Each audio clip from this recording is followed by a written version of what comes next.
anticipating.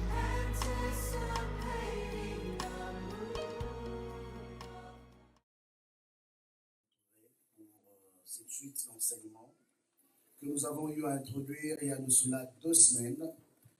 Et ce soir, nous allons vraiment entrer dans le vif du sujet qui est au fait la suite de ce que nous avons commencé l'autre fois. Et particulièrement avec ce que nous avons vu la fois passée, que j'avais juste un tout petit peu introduit. Ce soir, nous allons un peu plus entrer en profondeur et développer notre matière. Alors, notre thème de ce soir, c'est la consécration et l'onction. La consécration et l'onction. Nous voyons souvent les gens réclamer l'onction. Les gens veulent l'onction. Les gens veulent être utilisés par Dieu. Les gens veulent faire des grandes expériences avec le Seigneur, mais ils ne comprennent pas que cela vient avec des prérequis. Dieu ne peut pas utiliser n'importe qui. Dieu ne peut pas déverser sa gloire dans la vie d'une personne qui n'apprend pas au préalable à se consacrer pour le chercher. C'est pourquoi nous parlons de la consécration et de l'onction, parce que ça marche de pair. On se consacre toujours par rapport à quelque chose.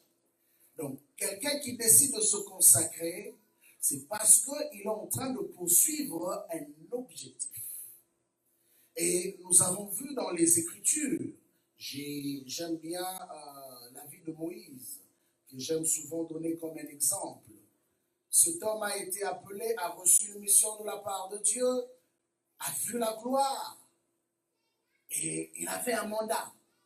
Mais nous voyons que cela n'a pas suffi simplement à Moïse d'avoir écouté Dieu, d'avoir fait une expérience avec le Seigneur, mais nous voyons que c'était un homme qui avait une certaine discipline. Et c'est cette discipline qui a fait de lui un homme distingué. C'est cette discipline qui a fait de lui un homme différent des autres. Et j'aime bien comment Dieu est en train de le catégoriser. C'est Dieu, ce n'est pas lui-même.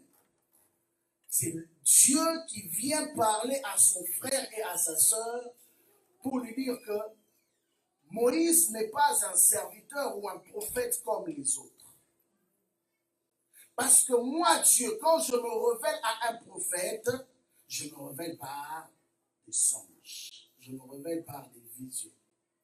Mais en ce concernant Moïse, je me révèle face à face avec lui. Donc Moïse voit mes représentations. Quel privilège avait cet homme.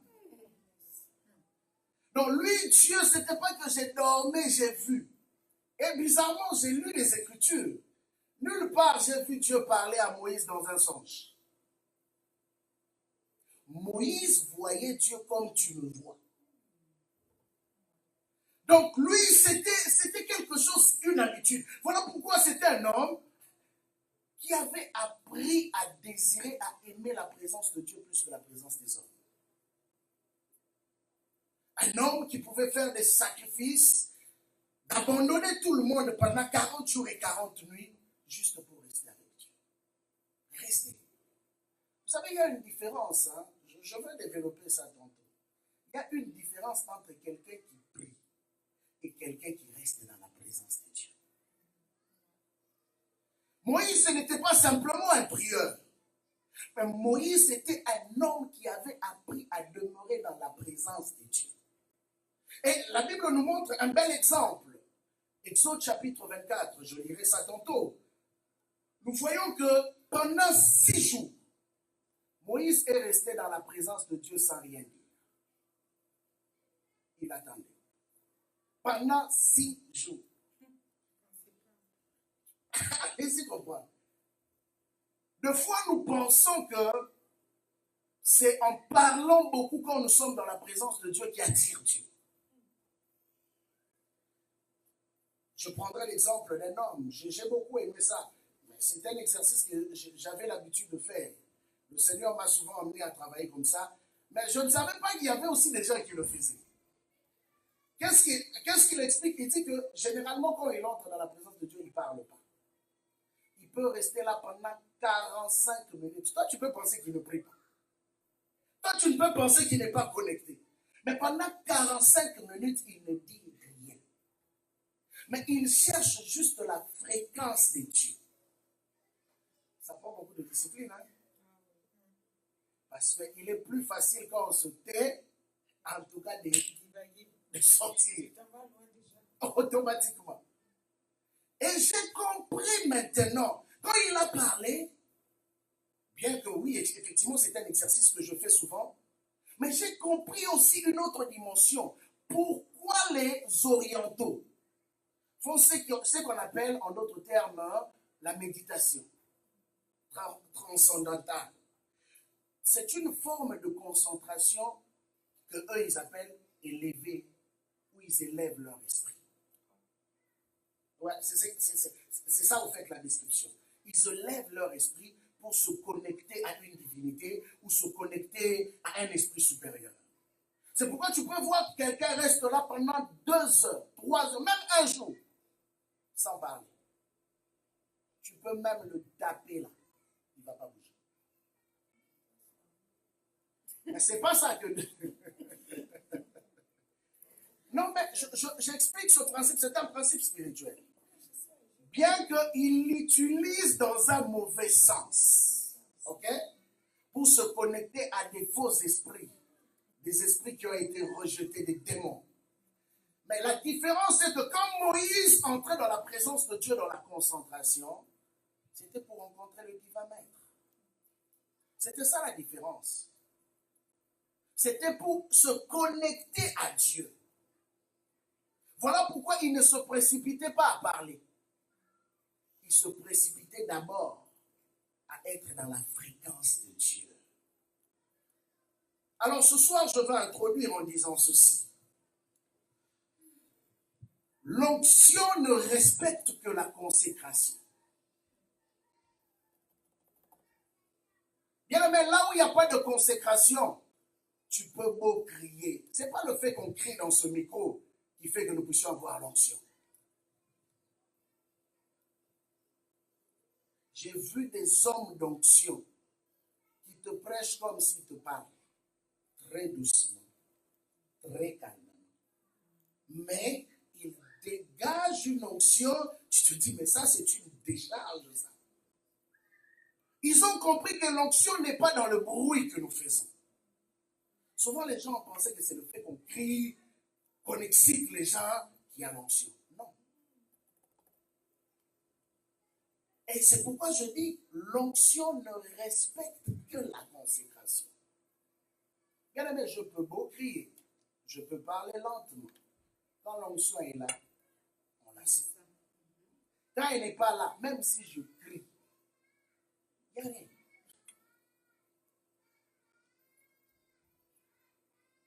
Là où il n'y a pas de consécration, même la parole prophétique perd sa force.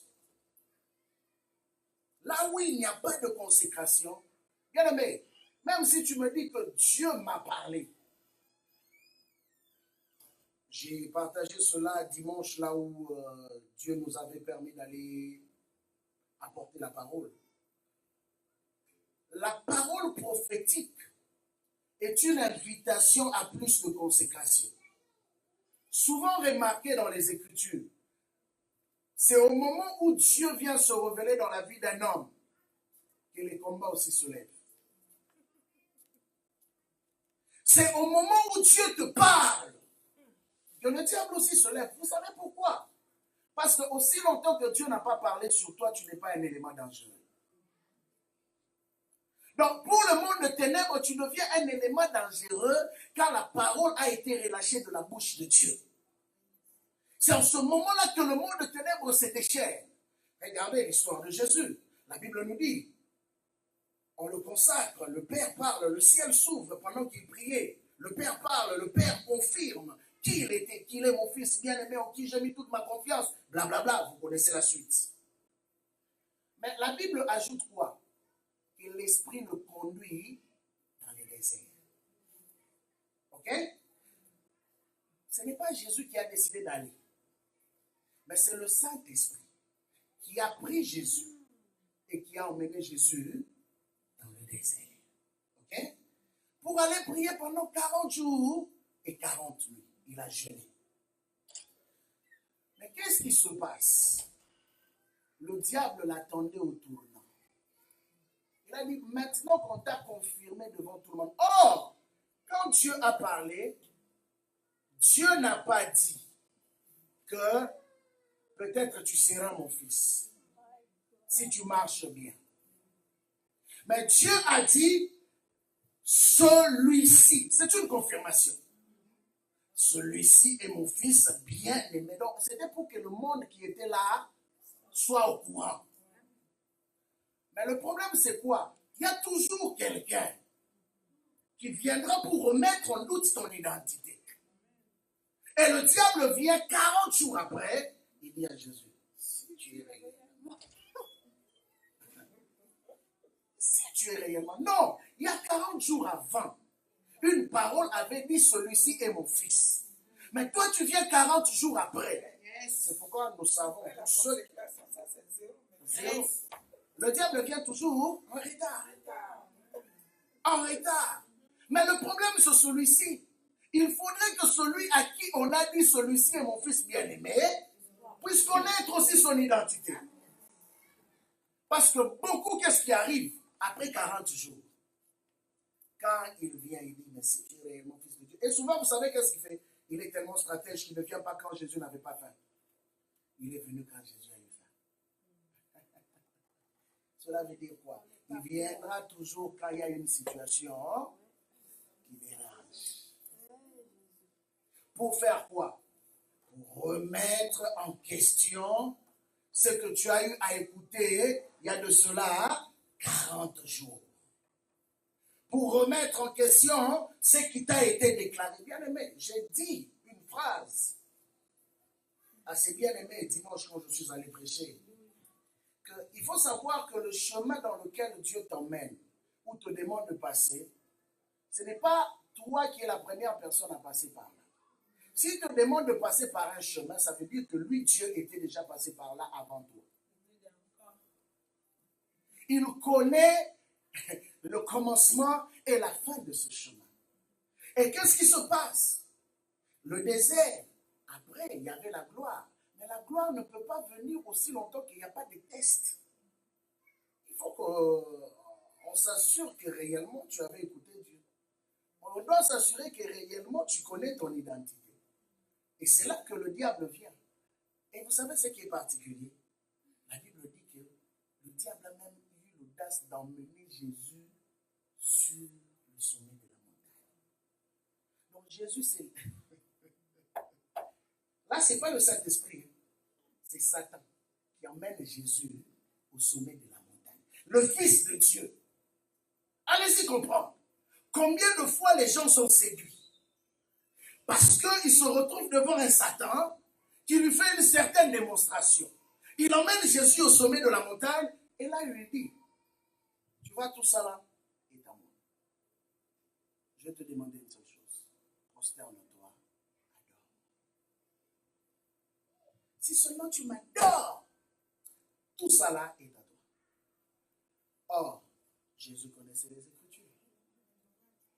Jésus connaissait les Écritures. Voilà le secret de la consécration. Bien-aimé, l'onction répondra toujours à la parole de Dieu. Là où il n'y a pas la parole de Dieu, l'onction ne répond pas. Voilà pourquoi il est important que tu sois armé de la parole. Parce que c'est la parole qui va faire en sorte que lorsque tu parleras, ce ne sera pas de ton propre chef, mais ce sera avec l'autorité de celui qui t'a envoyé. C'est pourquoi Jésus savait répondre au diable. Il dit non, il n'y a qu'une seule personne devant qui mes genoux peuvent fléchir. C'est Dieu. Personne d'autre. Personne d'autre. Et puis la Bible dit, Jésus a fait quoi dans la suite? Il a chassé. Le diable s'est retiré.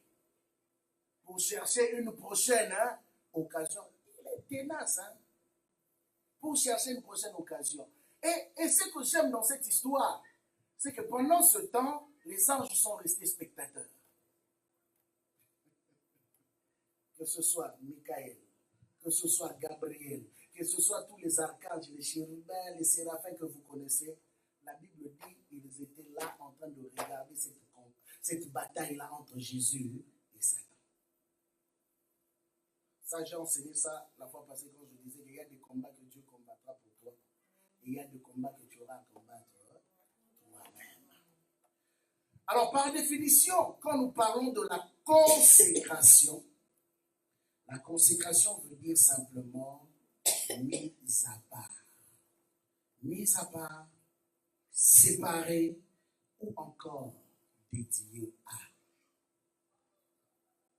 C'est ça la consécration. Il est impossible que tu me parles d'une vie d'une personne consacrée qui n'a pas été mise à part. Quand on parle de la consécration, ça veut dire que la vie de cette personne-là, au-delà de la vie de tout le monde, a été mise à part. Mais Dieu ne met pas quelqu'un à part pour rien. J'ai expliqué une fois ici pour dire que dans toutes les familles, il y a toujours une personne. Je dis bien une personne que Dieu choisit dans chaque famille. Amen. Ce n'est pas tout le monde, ne vous en faites pas. Ce n'est pas que tu sois l'aîné, que tu sois le cadet. Non. Dieu fait son choix comme il veut. Il a choisi David, c'était son choix. Il a choisi Salomon, c'était son choix. Il a choisi Joseph, c'était son choix.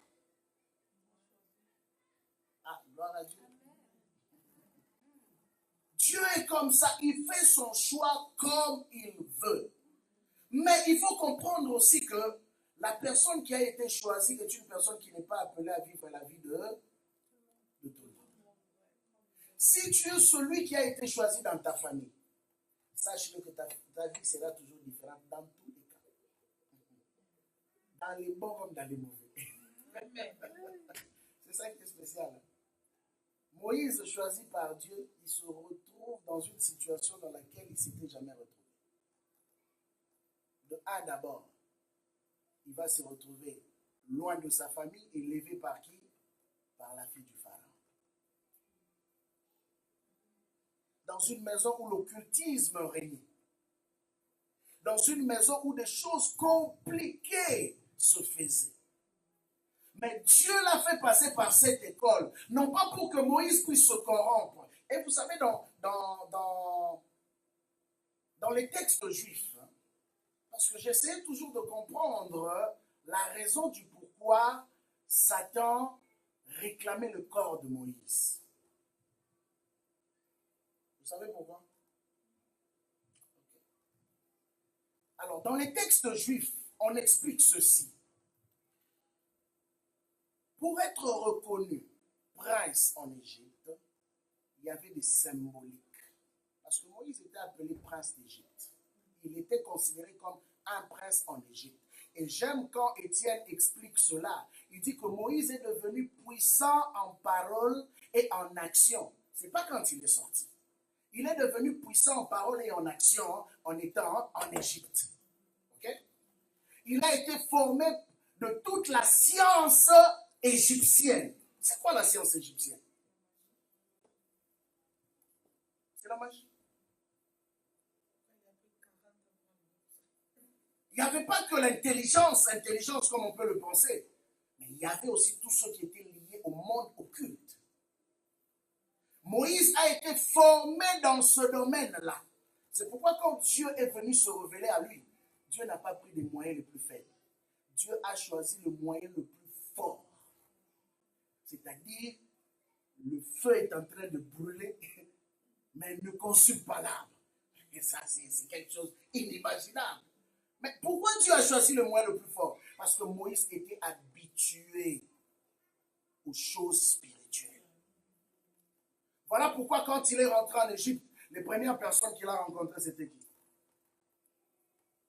Jambres.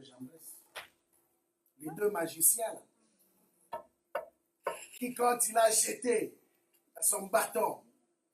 Eux aussi ont jeté leur bâton. Vous comprenez? Mais regardez maintenant. La réalité de ce qui se passe à la montagne, c'est quoi? Dieu ne voulait pas que le corps de Moïse soit vu par les hommes. Mais les rabbins expliquent ceci, c'est que dans le corps de Moïse, il y avait des marques. C'est ce qu'on appelle communément des tatouages. L'une des raisons pourquoi dans la loi, Dieu interdit que les hommes puissent se tatouer. Parce que c'était des symboles. Des symboles, et de fois, les tatouages qui se faisaient, c'était les démons qu'ils invoquaient. Et c'était le point de contact à travers leur corps avec le monde spirituel. Et ce qui a fait que, quand Moïse est mort, Satan est venu réclamer son corps. En réalité, Satan sait que le corps est appelé à se détruire. Mais il est venu réclamer son corps à cause de la marque.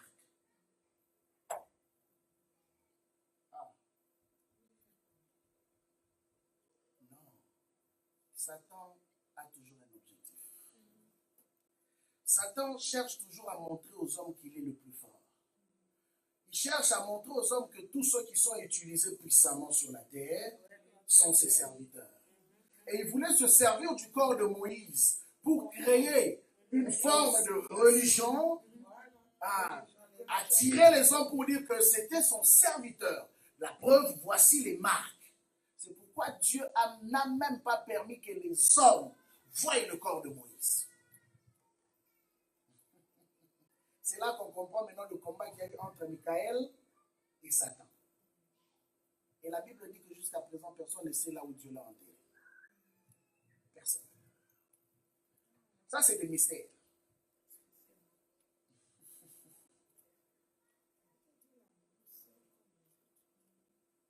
Vous voyez un peu? Alors, c'est simplement pour dire que quelqu'un qui est consacré a une marque. C'est pourquoi la Bible dit que le Saint-Esprit est pour nous comme un sceau. Dans le domaine de l'esprit, nous sommes tous marqués du sceau de Dieu. Voilà pourquoi même quand l'Antéchrist viendra pour identifier ses serviteurs et ses servantes, la Bible dit qu'il va faire quoi? On va les marquer. De la marque qu'on va appeler 666. Pour montrer que ceux-là, ils m'appartiennent. Or, maintenant, nous, la différence, c'est quoi? Un homme consacré, peut-être physiquement comme ça, n'a pas une marque qu'on peut voir. Mais dans le domaine de l'esprit, il y a une marque qui montre que cette personne-là appartient à Dieu.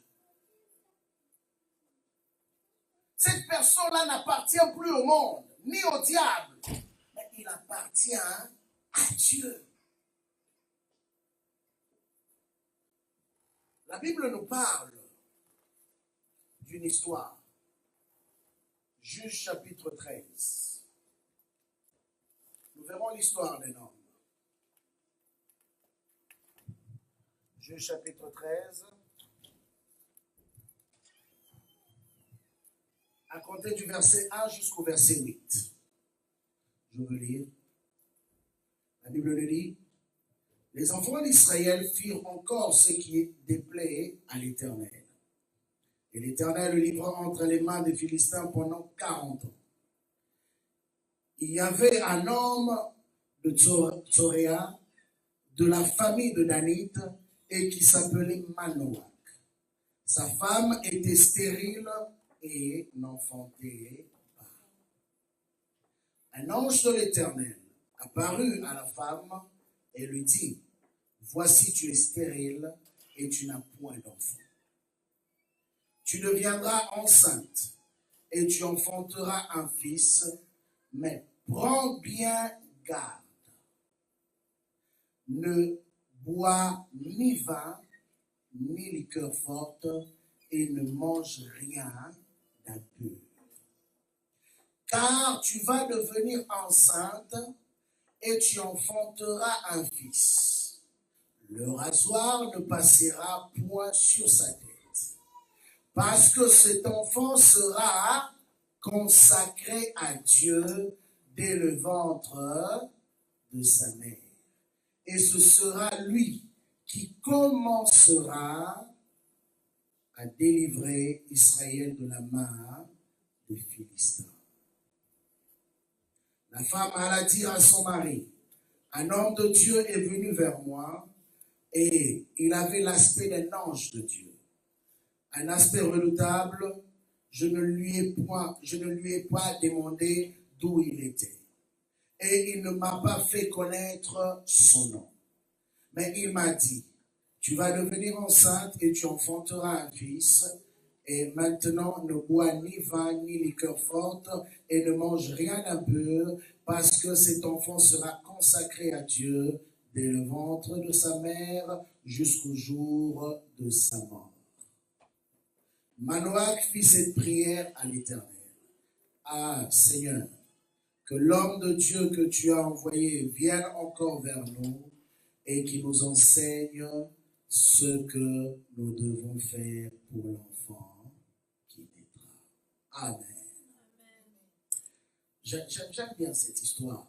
La Bible nous donne l'exemple de la vie de ce jeune homme, de cet homme, Samson, qui avait une destinée assez particulière. Dieu a commencé par fermer les ventres de sa maman. Dieu n'a pas permis que cette femme, la femme de Manoach, puisse avoir des enfants avant la venue de Samson. Parce que simplement, par son ventre, devait sortir un homme qui avait une grande mission par rapport au peuple d'Israël. Nous voyons cela encore dans le livre de Luc, chapitre 1, versets 11 à 15. Ou encore versets 26 et 35 et versets 39 et 41. Nous voyons encore deux autres femmes dans la Bible, entre autres Élisabeth, la maman de Jean-Baptiste, et Marie. Marie qui n'avait point connu d'homme, qui miraculeusement a été visitée par le Seigneur. Et Élisabeth qui était mariée, mais que Dieu aussi avait rendue stérile, parce que par elle devait sortir un homme aussi qui avait une destinée particulière. Alors, comprenez que tout celui qui est appelé à une destinée particulière vivra aussi des choses particulières. La Bible dit qu'un jour, cette femme a reçu la visite d'un ange. Et l'ange lui donne des instructions, lui disant que voilà, à partir de maintenant, tu vas tomber maintenant enceinte parce que le ciel vient de décider, ton ventre maintenant est ouvert. Mais une chose, tu vas bien prendre garde à toi-même. Dieu a parlé, Dieu a pris une décision. Mais l'autre partie, c'était la femme. Et la femme avait pour responsabilité de ne prendre ni vin, ni boisson enivrante, ni boisson forte, ni encore manger tout ce qui était impur. Simplement, parce que celui qui devait naître était quelqu'un qui était consacré dès le ventre de sa mère. Il y a une différence entre, par exemple, Samson et Jean-Baptiste. La Bible dit, Samson était consacré dès le ventre de sa mère, n'est-ce pas? Mais la Bible dit de Jean-Baptiste que c'est un garçon qui sera rempli du Saint-Esprit dès le ventre de sa mère. Non seulement qu'il est consacré, mais en même temps rempli du Saint-Esprit dès le ventre de sa mère. Alors, qu'est-ce qui se passe? Maintenant, la femme vient raconter à l'homme. Voilà, j'ai rencontré un homme de Dieu. Au fait, l'ange avait l'aspect d'un homme normal. J'ai rencontré un homme de Dieu qui m'a dit ça. Alors l'homme va faire une prière. Et j'ai beaucoup aimé sa prière, une prière intelligente. Ce n'est pas le genre de personne qui, bon, on te donne une parole prophétique et puis bon, c'est bon, ah, ok, on avance. Non, il a compris qu'une parole prophétique vient avec une grande responsabilité. Et qu'est-ce qu'il dit? J'aime sa prière, il dit, ah Seigneur, que l'homme de Dieu que tu as envoyé vienne encore vers nous et qu'il nous enseigne ce que nous devons faire pour l'enfant qui naîtra. Amen. Bien-aimés, on est toujours consacré par rapport à une mission. La Bible dit de Samson que c'est lui qui commencera, pas celui qui va délivrer Israël. Il y a une nuance. Il commencera à délivrer Israël des Philistins, de la domination philistine. Mais Dieu n'avait pas dit que lui, il allait exterminer les Philistins. Mais il va commencer un travail. Et nous avons vu la vie de Samson. Aussi longtemps que les exigences imposées par Dieu étaient respectées, Samson a eu à faire des exploits énormes dans sa vie. Des exploits énormes.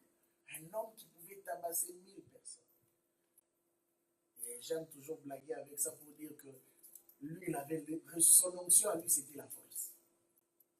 Pendant que nous, aujourd'hui, on cherche l'onction de la guérison, du miracle. Lui, c'était la force. Donc, son onction à lui, c'était de taper les gens.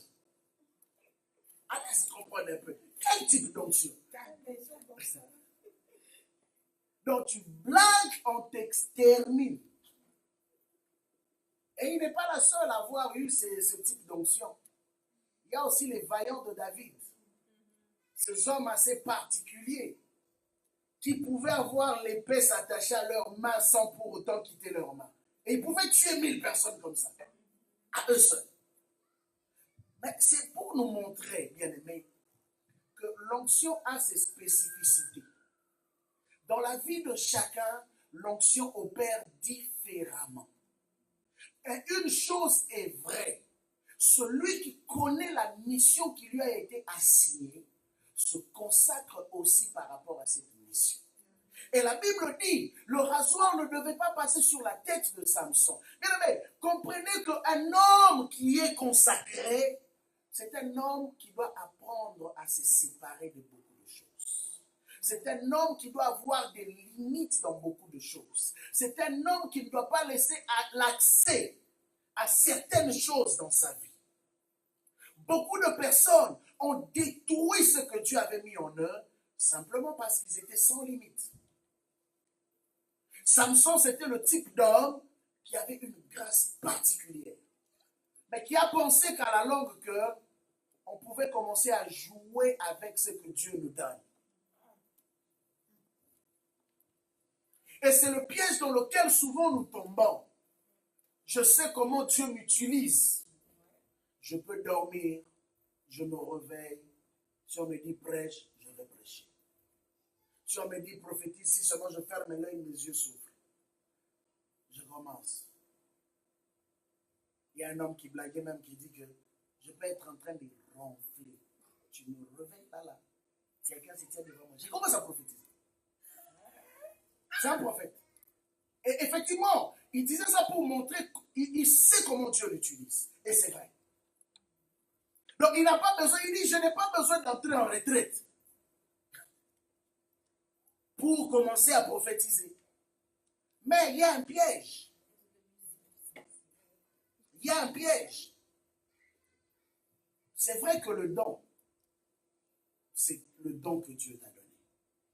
Ça va continuer à opérer. Mais une chose est vraie.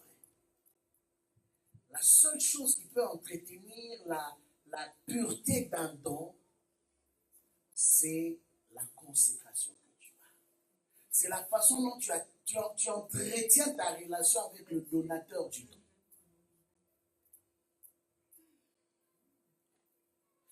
Beaucoup ont négligé leur relation avec le donateur. Ils opèrent dans le don, certes. Il y en a même qui opèrent encore dans l'onction. Mais bien aimé, comprenez que il y a deux dimensions qui se passent dans le domaine de la consécration. Il y en a qui opèrent dans l'onction, mais il y en a aussi qui opèrent dans la gloire et dans l'onction.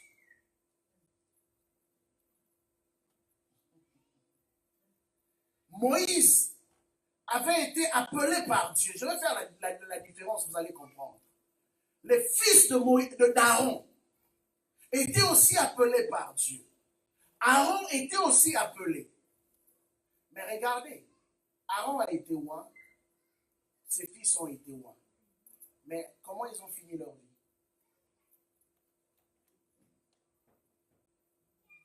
Est-ce qu'aujourd'hui, si... Non, je dis ça comme ça. Peut-être que tu connais. Beaucoup ne connaissent même pas le nom des fils d'Aaron. Pourquoi? Ils ont été mis dans les oubliettes. La Bible le cite. Mais ils ont été mis dans les oubliettes. Pourquoi? Parce qu'ils ont simplement opéré dans l'onction sans entrer dans la dimension de la gloire. C'est pourquoi vous remarquerez une différence. Vous remarquerez une différence entre une personne qui est dans une relation étroite avec Dieu. Lui n'opère pas simplement dans l'onction. Jésus avait reçu l'onction. Mais au-delà de l'onction, il y avait la gloire de Dieu qui l'accompagnait. Et c'est ce qui faisait la différence. C'est pourquoi quand ces gens, les officiers l'ont écouté parler, ils ont dit non, on a écouté les hommes parler, mais jamais un n'a parlé comme ça. Et partout, la Bible dit, partout où il passait, il laissait des traces. Donc, il faut comprendre qu'au-delà de l'onction, il y a la gloire. Judas a opéré dans l'onction, mais il est mort. Oh, ça peut choquer un peu. Il a opéré dans l'onction, mais il est mort. Et Jésus montre un exemple simple et clair, qu'il y a des gens qui viendront et qui diront, nous avons fait ceci en ton nom. En ton nom. Donc, ils ont utilisé ce qu'ils avaient reçu le jour où ils ont été consacrés. Parce qu'il y a deux dimensions de la consécration. Il y a la consécration de Dieu et il y a la consécration personnelle. Au préalable, Dieu te consacre. Quand Dieu te prend, il te met à part. Ok? Mais il y a une autre dimension où toi-même tu te mets à part pour Dieu. Et quand toi-même tu te mets à part pour Dieu, ça peut se faire ressentir dans ta vie. On sent que non, cet homme est différent de tous les hommes. Cette femme est différente de toutes les femmes. Il y a quelque chose. Je ne sais pas l'expliquer. En fait, souvent, ces genres de personnes-là, tu ne sais pas définir. Tu ne sais pas l'expliquer. Mais tu sais seulement sentir qu'il y a quelque chose. Il y a quelque chose qui n'est pas normal dans la vie de ces personnes. En fait, en réalité, qu'est-ce que je veux dire? La gloire t'introduit dans le domaine du mystère. Ok. Je vais essayer un peu d'ouvrir un peu cela. La gloire t'introduit dans le domaine du mystère. Cela veut dire quoi? Moïse pouvait être le frère d'Aaron sans pour autant être connu d'Aaron. Okay? Moïse pouvait être le frère biologique, le petit frère d'Aaron et de Myriam. Mais en réalité, il ne connaissait pas Moïse. Vous savez pourquoi? Parce que quand Moïse était au sommet de la montagne et ils étaient au milieu. Donc il y avait des secrets qui se développaient au sommet. Que eux qui étaient au milieu ne connaissaient pas. C'est ça la différence. Voilà pourquoi Aaron, quand on lui a demandé de fabriquer le veau d'or, il a cédé devant la pression.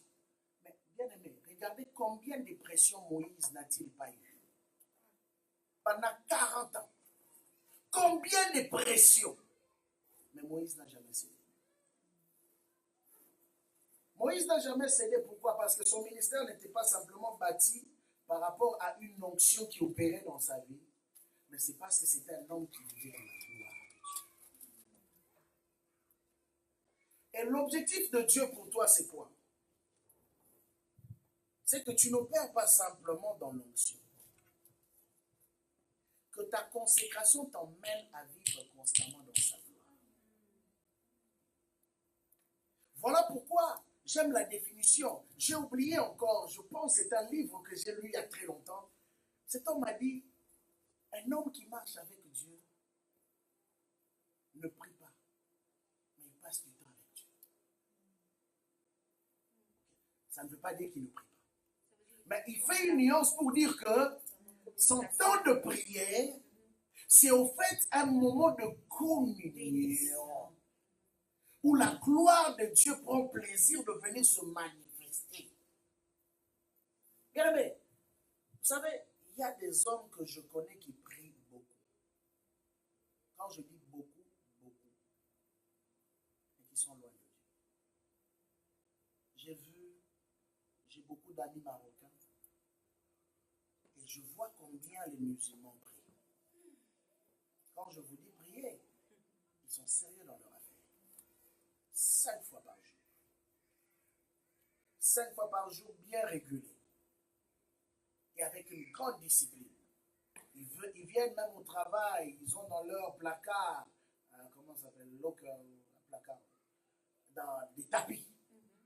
Ou à un moment donné, pendant que tout le monde est en train de manger ou faire quoi que ce soit, eux vont se retirer pour aller se prosterner, invoquer Allah. Ils ont cette discipline-là. Et beaucoup de chrétiens en bas. Ils ont peur d'être vus. Mais le musulman n'a pas peur. Il est tellement fier de sa religion qu'il peut s'afficher. Il va aller dans un coin. Vous savez que oui, ça c'est le coin d'un tel Mohamed. Il va là-bas, il prie. Il finit devant tout le monde. Il vient, il prie son truc, il remet. Oui.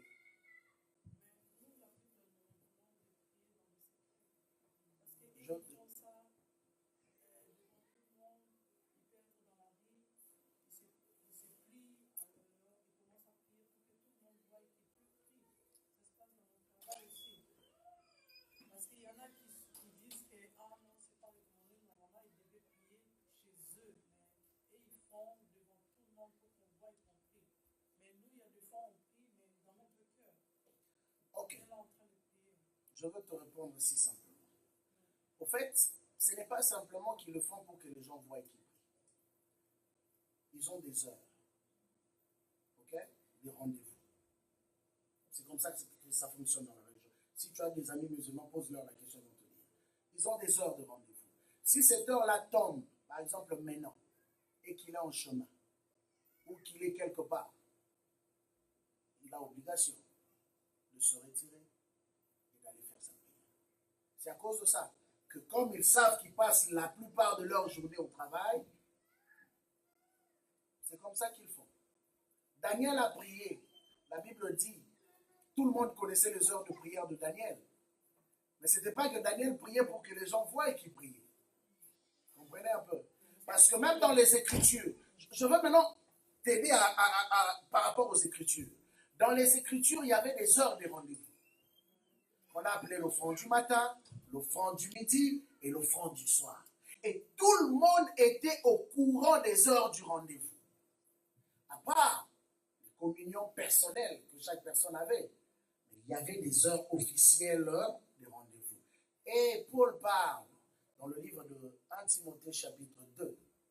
Il dit, je veux que les hommes élèvent les mains. Où? En tout lieu. Donc il n'a pas dit dans ta chambre, il a dit en tout lieu. Que ce soit au travail, que ce soit dans la rue. Tu ne le fais pas pour que les gens le voient. En fait, la motivation, ça c'est toi. Dieu connaît la motivation de chacun. Vous comprenez un peu? Mais en réalité, ce que la Bible nous enseigne, nous devons être capables. Si ça nous saisit là, si le Saint-Esprit me saisit à l'extérieur, je fais quoi? Hein, Saint-Esprit, regarde, il y a du monde, tout ça, comprends un peu. Non. Je dois prier. Vous comprenez un peu? Non, mais quand tu cries, ça devient du tapage.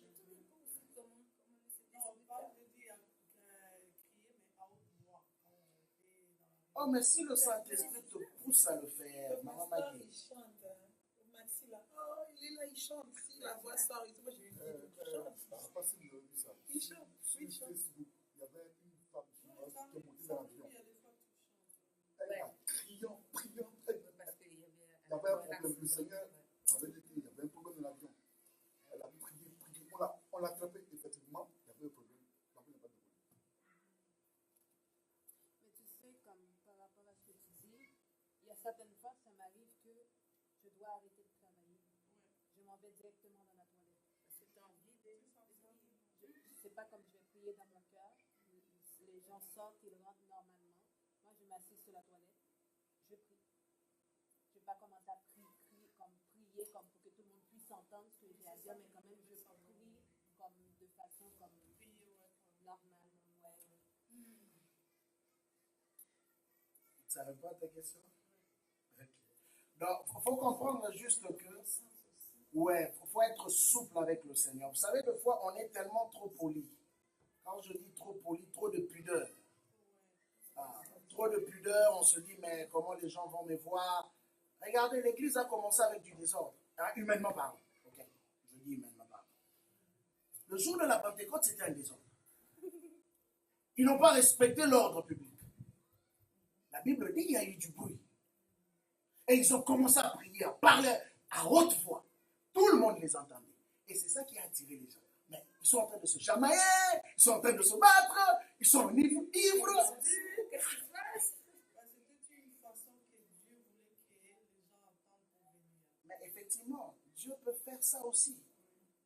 C'est juste pour dire que il faudrait que l'homme qui marche avec Dieu apprenne à connaître comment son Dieu fonctionne. J'ai donné un exemple ici un jour. Un pasteur s'apprêtait à manger avec ses enfants et sa femme et tout le monde. Et pendant qu'il devait rendre grâce à Dieu pour la nourriture, le Saint-Esprit le saisit, commence à parler en langue pendant 30 minutes. Il parle en langue, la bouffe s'est refroidie, tout le monde était fatigué sur la table. Finalement, on va manger ou on ne va pas manger? Alors, vous connaissez les enfants, en ce moment-là, ça commence à déranger. Mais lui, il ne suivait même pas ce qui se passait. Il a prié jusqu'à ce qu'il a fini. Au moment où il disait Amen, la police sonne. Qu'est-ce qu'il y a? Ses parents venaient de faire un accident mortel. Et vous savez le premier réflexe qu'il a eu? Il leur a posé la question, ça s'est passé à quelle heure? Et l'heure à laquelle on lui donne, qu'on lui avait donné, c'est l'heure où le Saint-Esprit l'avait saisi, où il a commencé à parler en langue. Vous comprenez? Et ils ont été sauvés. Les policiers lui disent qu'on ne sait pas comment, mais la voiture a été complètement démolie, déclassée, mais eux, ils sont sortis intacts. Ça, c'est des mystères. Dieu, quand il veut faire quelque chose, il ne respecte pas notre logique. Ce que nous appelons ordre, ce n'est pas l'ordre pour Dieu. La preuve, je peux dire qu'il y a des églises qui sont tellement ordonnées, structurées. À telle heure, on fait ça, ça, ça, ça. Donc, vous ne pouvez même pas déborder d'une seule minute. Pour eux, c'est le plus grand péché. Là, on va vous dire que Dieu, c'est un Dieu d'ordre. Vous comprenez? Mais ce qui est surprenant, vous constaterez que quand vous lisez les Écritures, bon, pour nous qui avons l'habitude ici aussi, quand Dieu commence à faire ses histoires, en tout cas, l'heure n'est plus respectée. Paul a prêché un jour. Il a tellement prêché jusqu'à ce qu'il était pratiquement minuit. Il y avait un enfant qui était assis sur la fenêtre.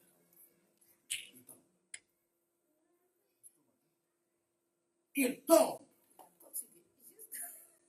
Vous comprenez? Et l'enfant meurt. Mais quand il vient, il dit son esprit est encore là. Et il prie pour la résurrection. L'enfant ressuscite. Et or, Dieu voulait que Paul déborde pour provoquer ce miracle. Alors, si toi tu te dis que non, je ne peux pas déborder, il faut juste respecter l'heure. Il y a des miracles auxquels on n'aura pas à vivre ou à passer à côté, simplement à cause de notre respect exagéré des choses. Au fait, l'ordre, quand la Bible parle, ça ne veut pas dire que tous les dimanches on va venir ici commencer à faire du désordre pour déborder, non. Il y a des temps où le Saint-Esprit, quand il veut faire ses affaires, laissons-le. Soyons simplement soumis à sa Seigneurie. Parce qu'il arrivera des temps où on commencera notre culte comme on commence à 10 heures et on termine à 16 heures, 18 heures. Oui. On a eu des cultes ici, on a commencé à 18 heures. On est sorti à quelle heure? 3 heures du matin. Allez-y comprendre. 3 heures du matin. Et le Seigneur C'est manifesté. Oh, écoutez, 3 heures du matin. Et les gens n'étaient pas fatigués. Donc, pour dire que quand on est consacré, on sait suivre le mouvement de Dieu. Alors, j'insistais pour dire qu'il y a toujours des restrictions pour que l'onction qui est sur toi soit pleinement opérationnelle. Voilà pourquoi quand Jean-Baptiste Samson devait naître, la Bible dit Dieu a donné des restrictions par l'entremise de son ange à ses parents. Il y avait des choses qu'il ne devait pas faire pour permettre à ce que la venue de cet enfant se fasse comme Dieu le voulait. Et la même chose, l'enfant aussi avait des restrictions lui-même pour voir cette onction opérer pleinement dans sa vie. Bien aimé, il y a des interdits. Si tu veux entrer dans la dimension de gloire avec le Seigneur, tu dois retenir qu'il y a des interdits. Il y a des choses que tu ne peux pas faire. Même si tout le monde le fait, même si toutes les églises le font, toi, tu n'es pas appelé à le faire. Même si personne ne te comprend, tu n'es pas appelé à le faire. La preuve, Samson n'était pas compris. La preuve, Jean-Baptiste n'était pas compris. Encore plus, notre Seigneur Jésus-Christ. Notre Seigneur Jésus-Christ, même par Marie lui-même, elle-même, par qui Jésus est sorti. Même Marie ne comprenait plus Jésus. Elle est arrivée à un point où, finalement, est-ce que c'est le même fils qui est sorti de moi ou pas? Jésus ne l'a jamais appelé mère. Jésus l'appelait toujours femme. Qu'y a-t-il entre toi et moi? On dit à Jésus, ton père, ta mère et tes frères sont venus te voir. Jésus répond, ma mère et mes frères sont ceux qui écoutent la parole de Dieu. Jésus était compliqué. Hein? Pasteur, dans le monde maintenant, là, si un enfant commence à enseigner et tout, on dit ses parents sont là et dit ça c'est une femme qui a tué entre moi. On va dire quoi? L'enfant là, depuis qu'elle a commencé à prier, elle est devenue insolente, il respecte plus ses parents et tout et tout. Tu vois les choses? Non, au fait, il ne faut pas comprendre les choses littéralement. Qu'est-ce que Jésus voulait faire? Jésus voulait ramener les gens à la base. Au fait, parce qu'à un moment donné, il y avait une confusion. Les gens commençaient vraiment à penser que Marie, c'était vraiment la mère de Jésus. Or, Marie, je peux le dire si simplement, est une personne que Dieu avait simplement choisie un canal par lequel Jésus est venu. Mais Jésus a voulu enseigner au monde pour faire comprendre que, en réalité, cette relation telle que les gens le pensent, même elle-même, ça n'existe pas. La vraie relation qui existe entre Marie et Jésus, c'est cette relation de la parole. C'est tout. C'est à cause de ça que Jésus a réagi ainsi. C'est comme ça. Mais en réalité, ce n'est pas que Jésus demande à tous les enfants de dire à leur maman, femme, on va te chasser, on va te maudire. C'était comme un enfant surnaturel. C'était un enfant surnaturel. Effectivement. Quand lui-même dit que je m'occupe des affaires de mon père, il ne savait pas que Joseph était là. me chercher. Des choses comme ça. Donc, pour revenir, c'est juste pour dire que l'onction qui est sur toi attend que tu montes à un niveau élevé de consécration pour être pleinement, ou pour se déployer pleinement dans ta vie. Voilà pourquoi un homme comme David, qui, après avoir péché, a compris que la chose la plus précieuse de sa vie, dans sa vie allait lui lâcher. David a fait une prière que nous connaissons très bien dans le psaume 51. Et j'aime comment il implore Dieu. Il dit, ne me retire pas de ton esprit. Donc il avait compris que sans le Saint-Esprit dans sa vie, il n'était rien. Bien aimé, on peut avoir la plus grande structure ecclésiastique. On peut avoir une église bien ordonnée, avec même beaucoup de branches dans le monde. Mais si le Saint-Esprit n'est plus libre, opérationnel au milieu de nous, nous sommes un tombeau blanchi. Un tombeau blanchi. Et c'est là le problème. Bien aimé, tu ne peux pas servir Dieu efficacement. Tu ne peux pas être un ministre de Dieu efficace, une ministre de Dieu efficace, aussi longtemps que le Saint-Esprit n'est pas libre de se mouvoir dans ta vie. Beaucoup servent Dieu par expérience. Beaucoup servent Dieu par habitude.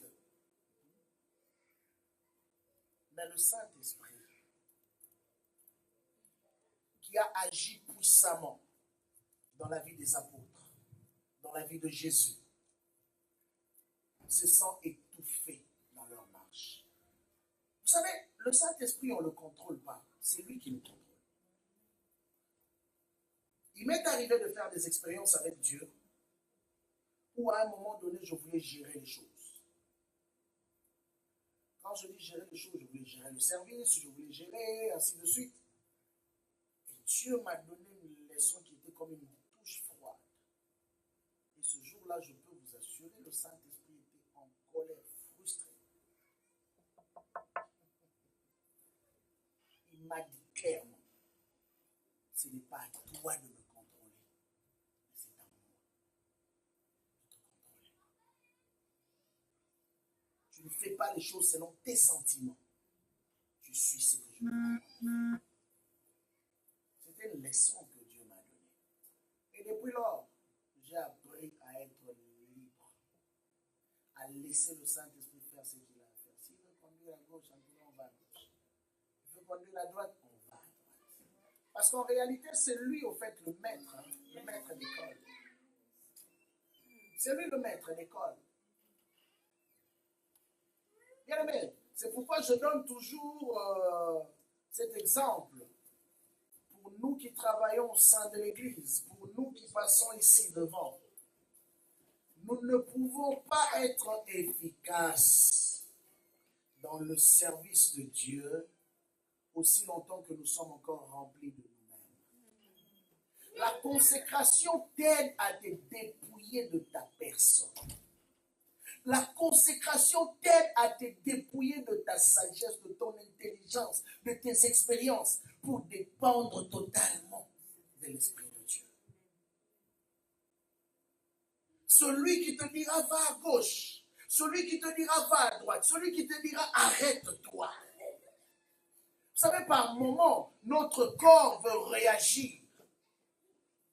Par moment, notre humanité veut contrôler les choses.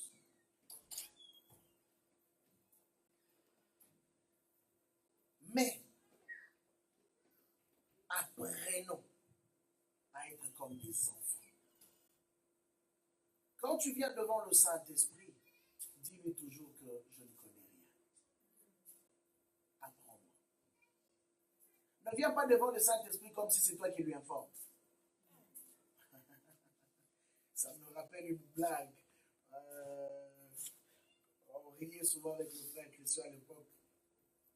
Une sœur fatiguée dans la prière, en pleine veille.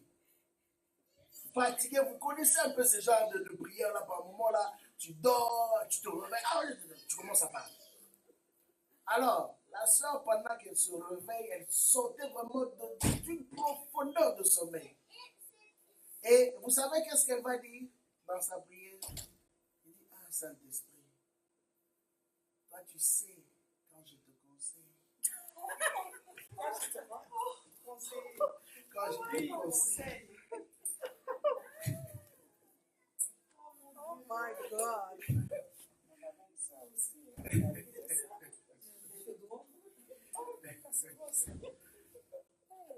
Mais la soeur a sorti ça innocemment. Donc, vous savez, il y a des choses, tu regardes la personne, non, ça c'est vraiment innocent.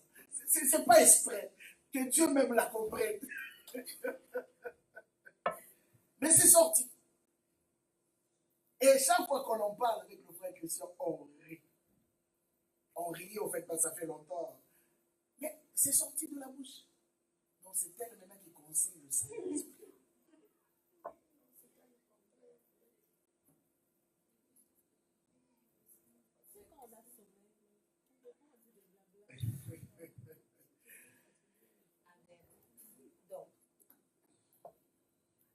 Alors, comprenons que par principe,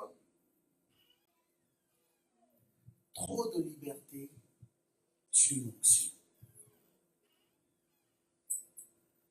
Je répète, trop de liberté tue l'onction. J'ai dit tantôt que là où Dieu est présent, Dieu impose toujours des limites, des restrictions aux hommes. Parce qu'il y a des choses que nous ne devons pas faire. Il y a des choses que nous devons changer. Il y a des choses qui doivent tomber de nous. Alors, ce qui fait que automatiquement, nous entrons dans une zone où, même dans toutes les entreprises, tout le monde n'a pas accès dans tous les bureaux. Il y a des endroits où on dit que ça, c'est juste l'exécutif. Il y a des endroits où on dit que les employés seulement. Donc, si tu n'es pas employé dans cette entreprise-là, même si tu es présent dans l'entreprise, tu n'entreras pas. Parce que ça, c'est des restrictions qu'on donne. Et le Seigneur fonctionne aussi de la même façon. Il y a des restrictions, il y a des domaines dans lesquels on ne doit pas entrer. Voilà pourquoi un homme comme Moïse, qui avait reçu plein de restrictions de la part du Seigneur, à un moment donné, quand il s'est fâché, au lieu de parler, il a frappé. Nous avons vu combien le Seigneur s'est fâché contre lui. On a vu un homme comme Samson, qu'on vient de lire tantôt, que Dieu avait élevé, que Dieu utilisait puissamment. Quand l'homme a commis la bêtise de révéler le secret de sa force, puisque la Bible avait dit clairement, le Seigneur, l'ange avait dit clairement que le rasoir ne passera pas sur sa tête. Et lui, il a pensé que oui, je suis tellement habitué avec Dieu. Je suis tellement familier avec Dieu, avec les choses de Dieu. J'ai tellement une grande expérience. Et ça fait longtemps que je marche avec le Seigneur. Laissez-moi alors m'essayer. Il y a des choses qu'il ne faut jamais essayer parce que tu ne sais pas où est-ce que tu vas finir. David avait pensé que c'était de la blague. Quand il se retrouvait que même dans la maison royale, il devait fuir. Quand il a vu que même son propre fils était devenu son opposant.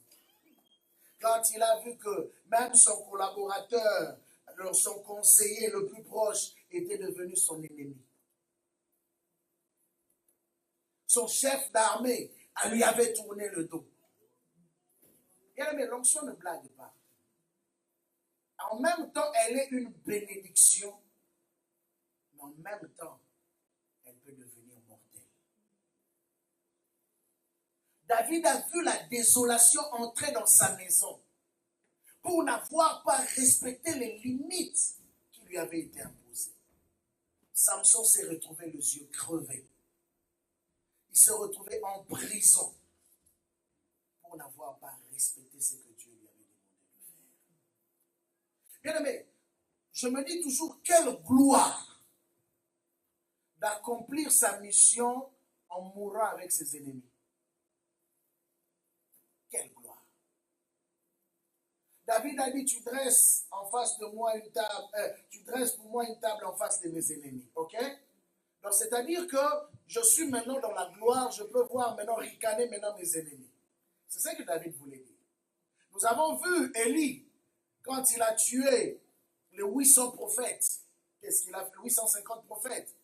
La Bible dit, il se moquait d'eux. Parce que Dieu avait manifesté sa gloire. Mais maintenant, voyez Samson. Cet homme meurt ensemble avec ses ennemis. Donc, il n'a jamais vu la gloire de Dieu. Et vous savez, ce qui est ironique, c'est quoi? La Bible dit que ce jour-là, il a tué plus de Philistins que toute sa vie. C'est le jour où il a accompli un plus grand exploit. C'est ce jour-là même qu'il meurt. Donc, on racontera son histoire après, pendant que lui-même ne sera plus là physiquement. Avec les yeux crevés, avec une humiliation, pour n'avoir pas respecté les restrictions. Bien aimé, les démons aiment les hommes d'onction.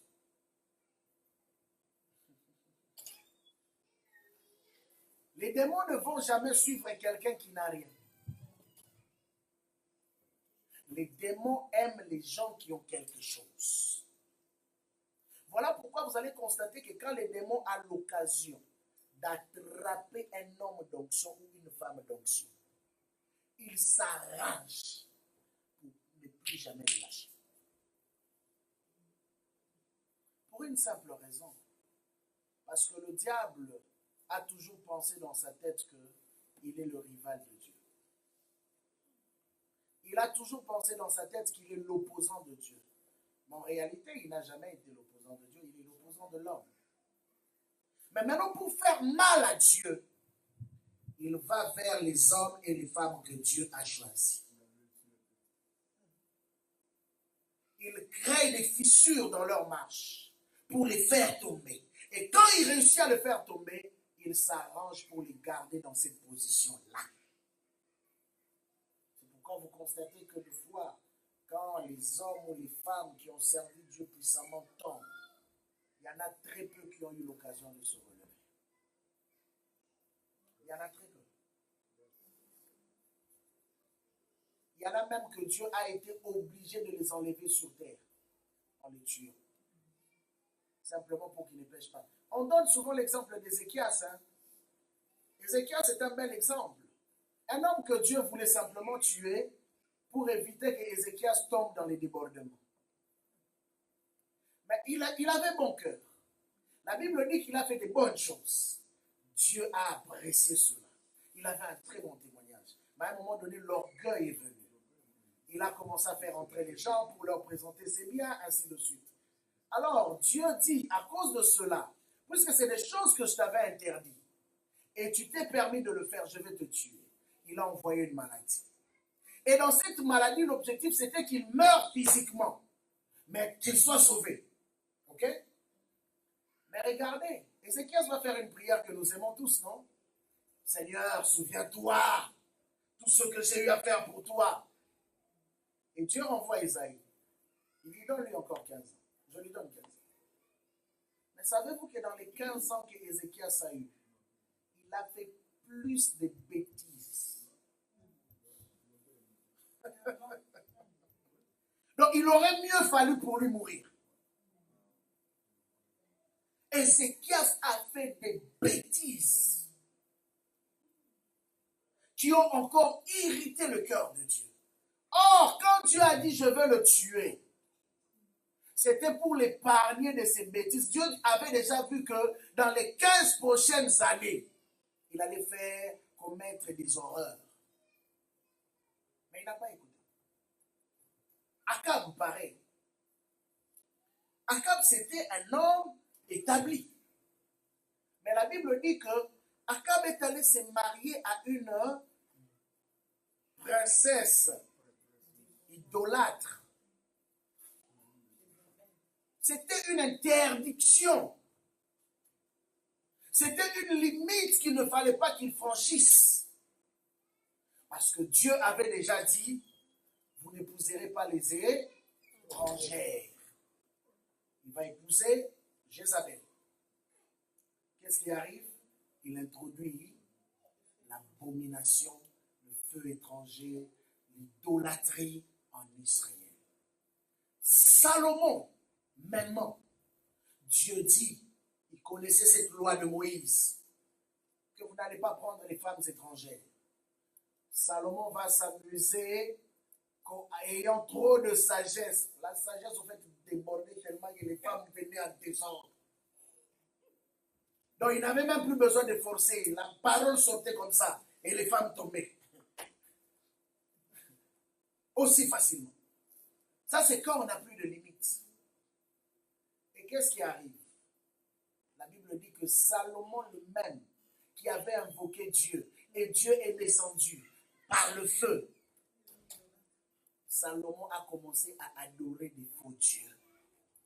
Le fils de David, qui a vu Dieu, pas une fois. Le fils de David, qui a donné la plus grosse offrande qui existe de toute l'histoire de l'humanité. Allez-y comprendre. Jusque-là, il n'y avait personne qui avait offert à Dieu comme Salomon.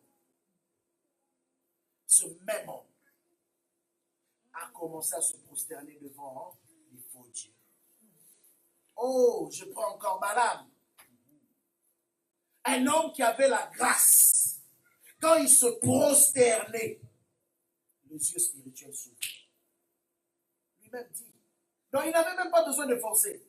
Il a dit seulement quand je me prosterne, mes yeux s'ouvrent. Fils de Béor. Donc il avait une capacité spirituelle très développée. Mais nous voyons plus tard le même Balaam recourir à l'ésotérisme, faire des pratiques occultes pour vouloir entendre la voix de Dieu. Et vous savez la suite de sa vie? La Bible dit que le même Balaam est devenu un dévin. Balaam, qui était autrefois prophète, ouais, il est mort comme étant un devin. Donc on allait maintenant le consulter non pas comme un prophète, mais un devin. Tout ça pourquoi? Parce qu'ils ont dépassé les limites qui leur avaient été imposées. Bien-aimé, l'onction ne te donne pas un laissez-passer. L'onction ne te donne pas, comme j'ai expliqué l'autre fois, c'est comme quelqu'un qui a un permis de conduire. Le permis de conduire ne te dit pas que tu vas commencer à être Michael Schumacher. Ou tu vas conduire sans limite, sans respecter les panneaux de signalisation. Tu vas être arrêté. On va t'arracher ton permis et tu vas même faire la prison. Et il y a même des gens que je connais où le Canada a dit clairement, toi tu ne conduiras plus jamais une voiture au Canada. Parce que les policiers l'ont tellement arrêté en état d'ivresse et excès de vitesse. Et au final, le juge a tranché.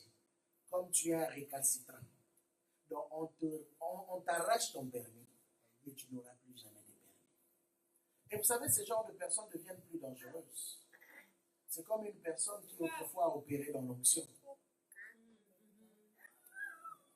Ils deviennent plus dangereuses même que les gens qui sont païens, qui ne connaissaient pas Dieu. Parce que pour avoir goûté aux choses de Dieu, aux choses spirituelles, vous savez, l'homme n'aime pas le vide. Qu'est-ce qu'il va faire? Il va vouloir remplacer cela par autre chose. Toi, tu as expérimenté Dieu.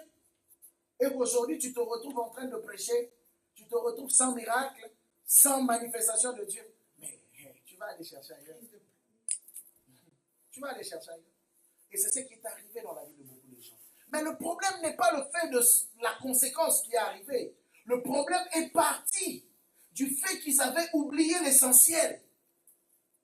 L'essentiel, c'est quoi? C'était la consécration. Bien-aimé, il y a une seule chose qui peut te maintenir dans la présence ou dans les choses de Dieu, c'est ta discipline dans la présence de Dieu. Paul dit à Timothée quelque chose que j'aime bien. 1 Timothée, chapitre 4, verset 16. 1 Timothée 4, 16.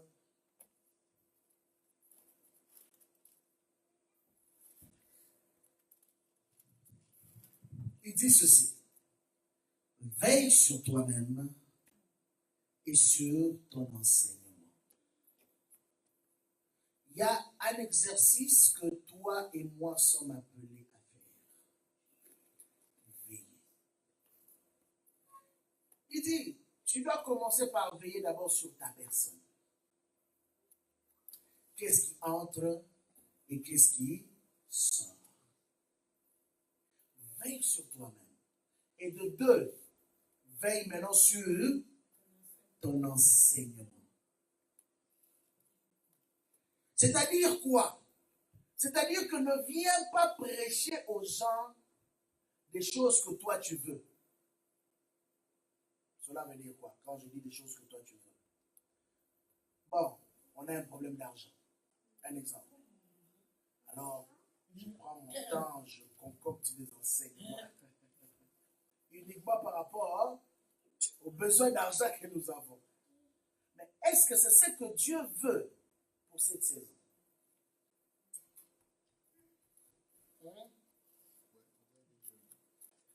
Je pourrais prêcher parce que il y a des versets bibliques qui nous parlent de comment Dieu a solutionné certains problèmes d'argent. Okay?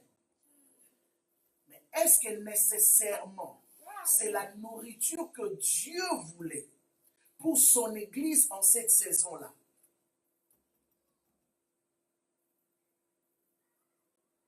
Tu viens comme il y a plusieurs cas dans l'Église.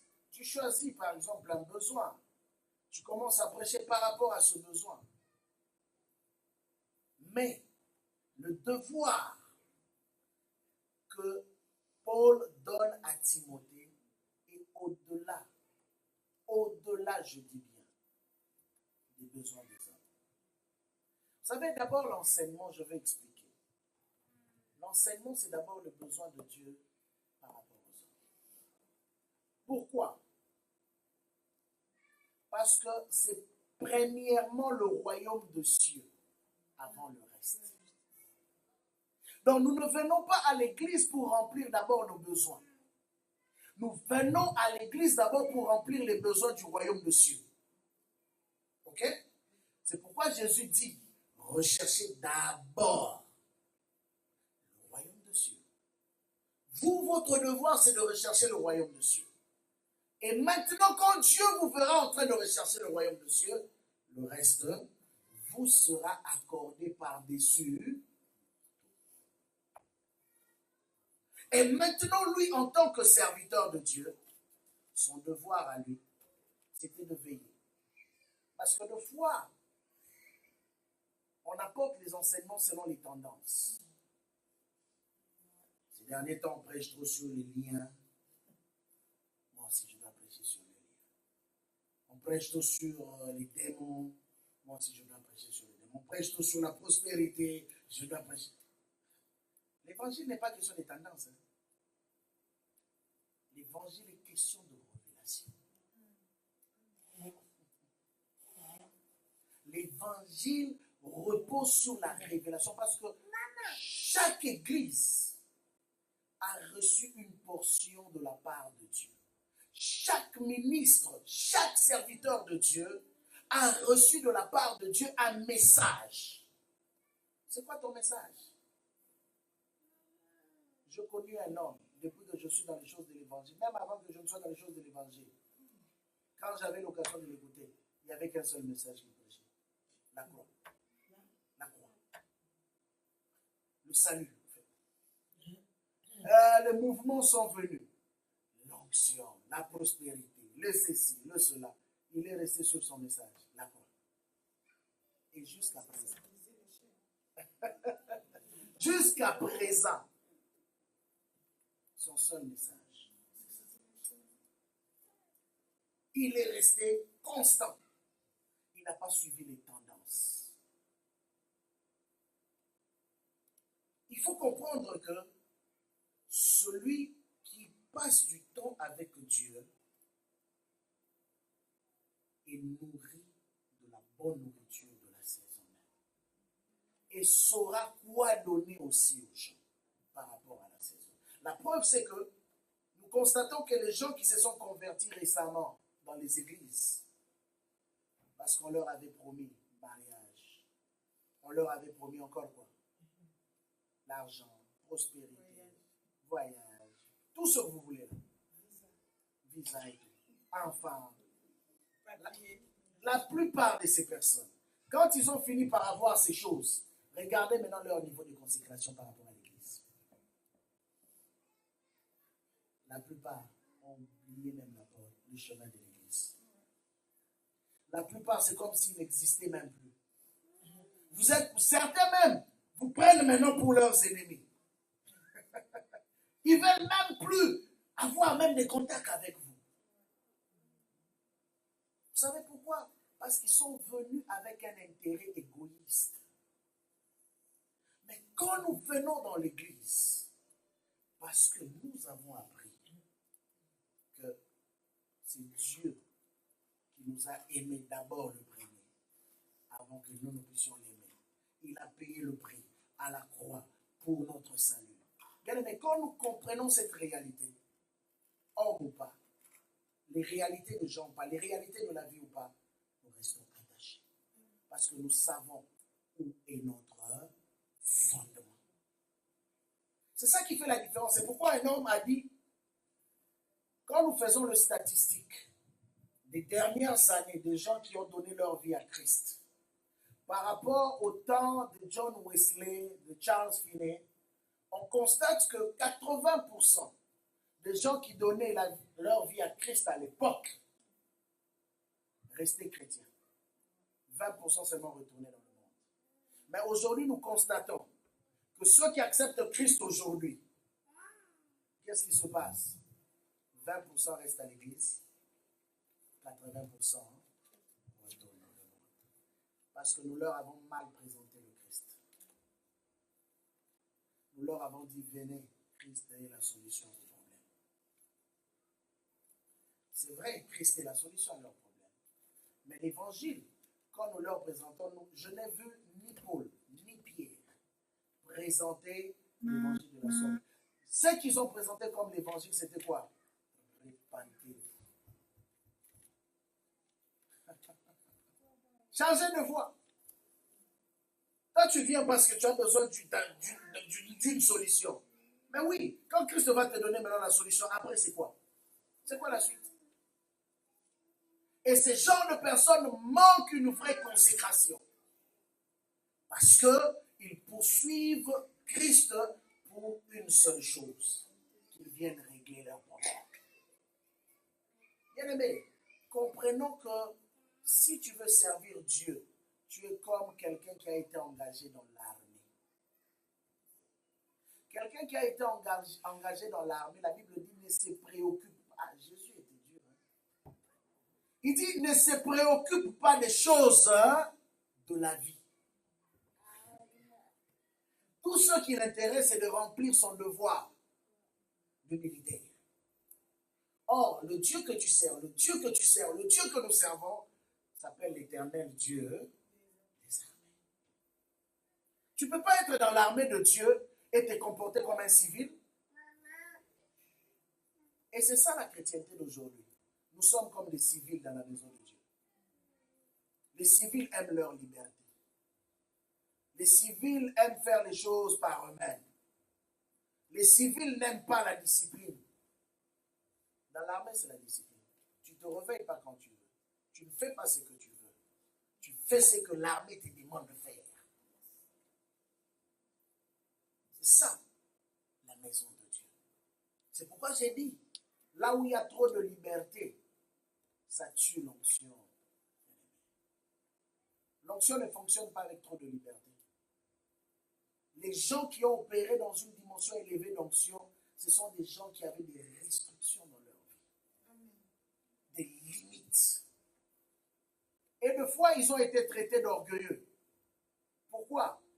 Parce qu'ils ne choisissent pas n'importe qui à leur côté. Ils sont très méticuleux. Même le choix des personnes qui doivent le côtoyer. Parce que ce que tu tolères autour de toi va influencer ta façon de fonctionner. Ce que tu tolères va influencer même ton mental.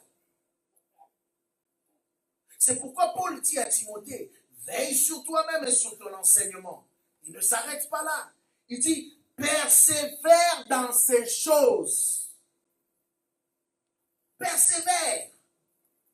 Car en agissant ainsi, tu te sauveras toi-même. Donc jusque-là, il ne s'était pas encore bien sauvé. Tu te sauveras toi-même d'abord et tu sauveras ceux qui t'écoutent.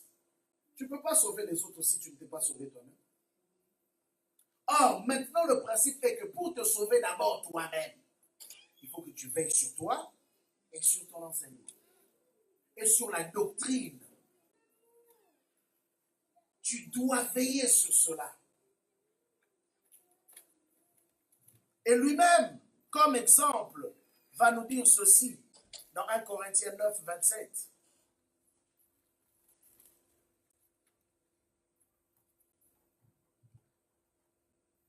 1 Corinthiens 9, 27, il dit, mais je traite durement mon corps. Mais je traite durement mon corps. Mais s'il y a une personne auprès de qui tu dois être le plus dur, ce n'est pas ton voisin ou ta voisine. C'est toi-même.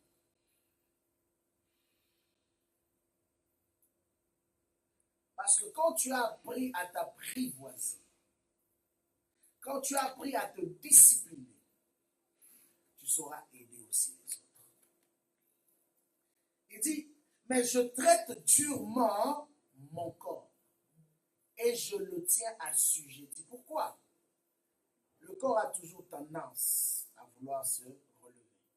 Même si tu le traites durement aujourd'hui, je vois ça. Souvent quand je vais au gym, là, aujourd'hui tu vas aller, tu fais, demain après le corps, les muscles, partout tu as mal. Est-ce que je dois aller? Mais là tu sens que ton corps te dit, mais non, tu as mal, il faut un peu relaxer. Mais si toi-même tu n'apprends pas à te discipliner, tu vas finir, j'ai fait combien de mois sans aller? Plusieurs mois. Je suis retourné récemment. Mais ça faisait plusieurs mois. Au début, j'étais motivé. Mais à un moment donné, j'ai dit, bon, ok, ces derniers temps, je suis un peu occupé, je vais un peu relaxer. Mais quand j'ai relaxé seulement un peu là, c'est devenu 1 mois, 2 mois, 3 mois, l'hiver passé, et printemps maintenant. J'ai dit, non, je ne peux pas continuer comme ça quand même. Et là, j'ai commencé à sentir, non, mon corps commence vraiment, il faut que je retourne. Même pour retourner, ça a pris que je puisse vraiment conditionner mon mental. J'ai dit, non, il faut que j'aille. Et vous savez, ce que j'aime avec nos maisons de gym ici, là, nos gymnases ici. Donc, que tu ailles, que tu n'ailles pas, ils s'en foutent. Et ils continuent à prélever leur argent.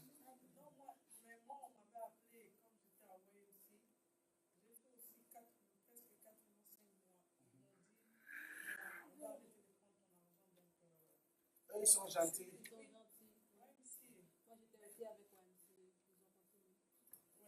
Moi, ils ont commencé, après ils m'ont dit non, tu vas arrêter parce que là, on prend l'argent et puis tu utilises. Et ils sont gentils. Mais le principe de la vie, c'est comme ça. C'est que le corps va toujours continuer à te réclamer. Réclamer. Même si aujourd'hui tu as eu à prier, sache-le que demain, le corps va te dire relax un peu, tu as quand même trop prié. Tu as un peu trop lu la Bible. Tu ne vois pas que ces derniers temps, tu es trop à l'église. Repose-toi un peu. Tu vois, le corps va toujours te réclamer.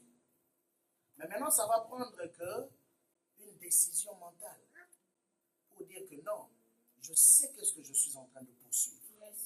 C'est pourquoi lui, il dit, je traite durement mon corps. Donc, en fait, lui, la première personne qu'il devait vraiment soumettre, c'était son propre corps. Non seulement qu'il traitait durement son corps, mais il le tenait assujetti. Donc, à chaque fois que le corps voulait encore se relever, il dit non, toi, tu restes là. Toi, tu restes là. Je dois prier, même si je suis fatigué, je dois prier. Même si je suis occupé, je dois lire ma Bible. Même s'il y a beaucoup d'obligations, je dois aller dans la maison du Seigneur. En fait, il avait une discipline déjà. Il s'était conditionné. En fait, c'est ça qu'on appelle le conditionnement. Et vous savez, l'homme est comme ça. Quand tu finis par faire de ta façon de fonctionner une discipline, le corps finit par te suivre.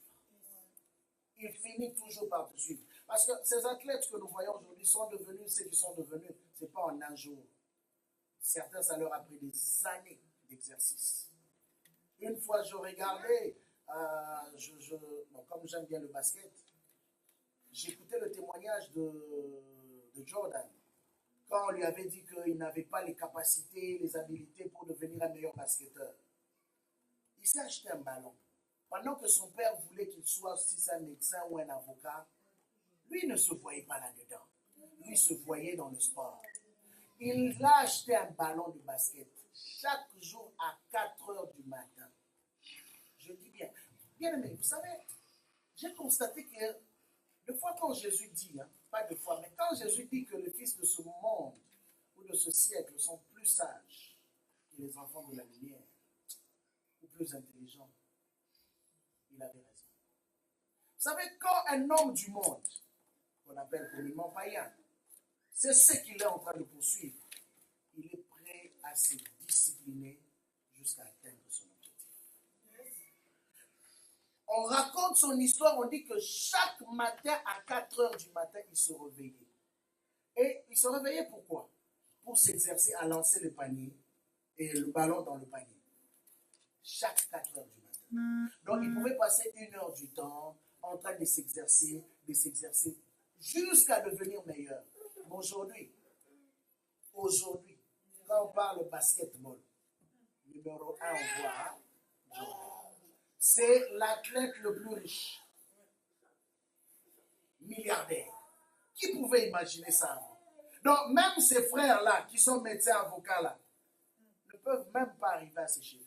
Vous comprenez un peu? Mais c'est parce qu'il a appris à s'imposer une certaine discipline par rapport à un objectif qu'il voulait atteindre. Et Paul, sachant qu'il avait une grande mission, et sachant aussi qu'il avait un grand combat à livrer avec le monde de ténèbres, bien aimé, nous avons un ennemi farouche. Le diable et ses démons. Ne pense pas qu'ils vont te lâcher, même pas une seule seconde. Et Paul, sachant cela, il s'est dit non, il faut que je reste sur mes gardes. Et il dit, je traite durement mon corps et je le tiens assujetti. De peur d'être moi-même rejeté après avoir prêché aux autres. Il savait qu'il est possible que tu prêches l'évangile et que tu sois rejeté aussi après. Il le savait. Il savait qu'il est possible de servir Dieu dans une église et de passer à côté. Il le savait. Il le savait qu'il était possible d'être prophète, apôtre, pasteur, évangéliste, diacre, ancien, choriste comme vous voulez, et passer à côté. Il le savait. C'est pourquoi il nous donne une clé. Je traite durement mon corps et je le tiens assujetti. Bien-aimé, tu es comme un athlète. C'est pourquoi il a donné l'exemple d'un athlète. Il a dit, nous sommes comme des athlètes. Nous ne courons pas en vain. Nous courons pour atteindre la ligne d'arrivée. Mais quand tu veux atteindre la ligne d'arrivée, il y a des disciplines que tu t'imposes. Il y a des choses que tu ne fais plus. Il y a des nourritures que tu ne peux pas manger. y a une musicienne chrétienne que j'aime bien, que je suis beaucoup, Sissy Waynes. Elle raconte que elle a une discipline dans sa façon de fonctionner, parce que je m'étais toujours posé la question, mais comment après autant d'années, j'ai dit autant d'années, elle a toujours une voix aussi claire. Claire. Et quand elle chante, elle est venue ici il y a quelques années. Les gens qui sont allés, je devais y aller aussi, mais bon, comme j'étais occupé, finalement, je ne suis pas allé. Mais les gens qui sont allés sont sortis, m'ont dit, pasteur, tu as raté. Il dit, tu ne peux pas imaginer, c'est comme si cette femme-là transportait la présence de Dieu avec elle. Il n'y avait pas que la voix, il n'y avait pas que la technique. Mais quand elle chantait, tu sentais, c'est comme un vent qui entrait dans la salle. La présence de Dieu qui touchait les gens et les gens commençaient à prier. Il dit, c'était exceptionnel. C'est parce qu'elle a appris à travailler. Mais regardez que cette femme a commencé à chanter depuis qu'elle est enfant. Elle est née dans la musique. Ses parents l'ont initiée dans la musique depuis son bas âge. Elle a grandi là-dedans. Après plus de 50 ans, elle a combien? Elle a 55 ans aujourd'hui. Après plus de 55 ans, elle est toujours capable de livrer la marchandise. Bien aimé, il y en a qui commencent bien et qui terminent mal. Il y en a qui commencent, hier ils avaient l'onction, aujourd'hui ils sont devenus l'ombre d'eux-mêmes. Mais quand tu vois quelqu'un se maintenir après 10, 20, 30, 40, 50, c'est applaudir. Il faut vraiment applaudir. Parce que tu ne sais pas par quel combat ces personnes sont passées. Tu ne sais pas par quelles difficultés ces personnes sont passées. Mais par contre, au-delà de tout ça, ils ont dit, nous connaissons dans quoi nous avons été appelés et nous allons nous maintenir là-dedans. Et c'est ce que nous voulons voir dans tous ceux qui servent aujourd'hui. Nous voulons voir des hommes qui servent Dieu et qui sont capables de dégager une onction hors pair. Qui sont capables que lorsqu'ils montent pour l'exercice du travail ou du ministère, qu'on sente que cette personne-là, c'est un homme consacré. C'est une femme consacrée. On a vécu ça, on peut se rappeler encore. Donnie McClurkin, quand il est venu pour la première fois à Montréal. On était avec la panoplie. Je ne dis pas ça pour réduire les talents que nous avons à Montréal, je reconnais cela. Mais j'ai compris qu'il y avait une dimension qui n'avait pas encore été atteinte. On a eu toute la panoplie de musiciens chrétiens de Montréal, de Toronto. Et il y en a même qui faisaient des voix. Wow, wow, wow. C'était bon à écouter musicalement, techniquement. Mais c'était vide. Bien aimé. Donnie McClurkin est monté dès la première chanson. Mais tu te dis, mais qu'est-ce qui s'est passé dans la salle? La salle a été saturée de la gloire de Dieu. Et tu pouvais sentir ça dans ta chair. Le secret, c'est la consécration. Ces hommes ne sont pas de super hommes ou de super femmes. Mais ils ont compris un seul secret.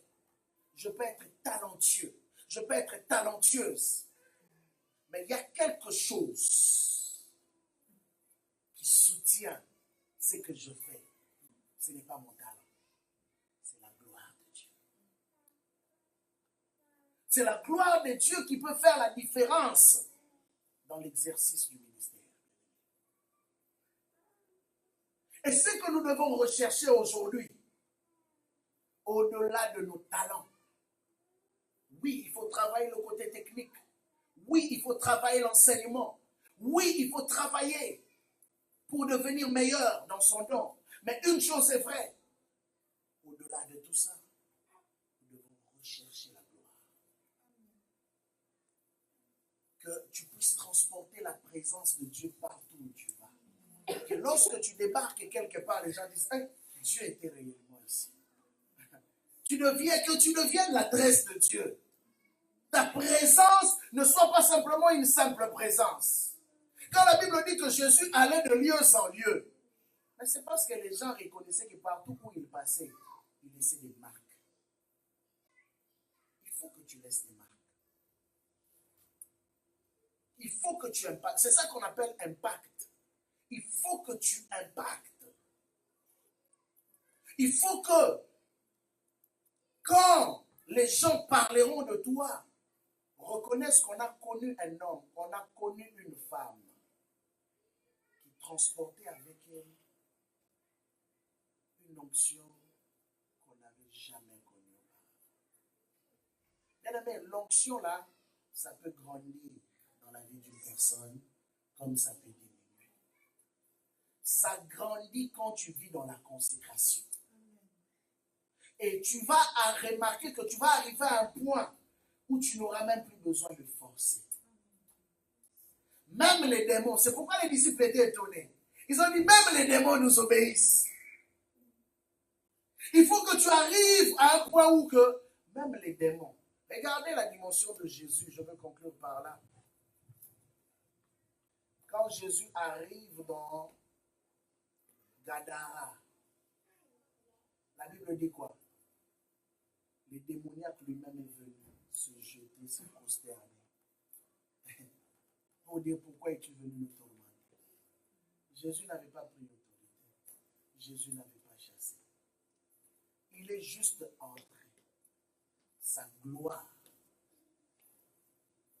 La gloire précédait même ses pas. La fois prochaine, nous verrons ce qui s'est passé réellement avec Moïse à la montagne. Pendant les 40 jours où Dieu lui a demandé de rester là. De rester là.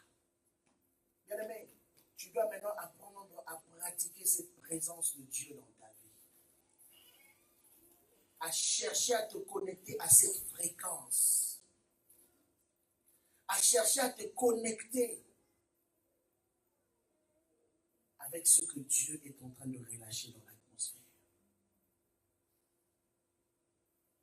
Je l'ai toujours dit, nous sommes arrivés dans une saison où dans l'Église, on doit maintenant vivre une autre réalité de Dieu.